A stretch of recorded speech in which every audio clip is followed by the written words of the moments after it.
Destano particolare apprensione le dolorose notizie che giungono dal martoriato Sud Ob koncu Sudan. splošne audience 22. februarja je papež Frančišek spomnil na tragične razmere v Južnem Sudanu. Poleg bratomornega konflikta je tu še velika prehrambena kriza, ki je prizadela območje Afriškega roga.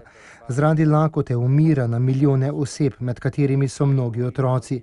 V tem trenutku, je zatrdil papež Frančišek, je nujno potrebna zavzetost vseh, da se ne bi zaustavili samo pri izjavah, ampak bi pomoč v obliki hrane postala konkretna in bi se omogočilo, da pride do trpečega prebivalstva.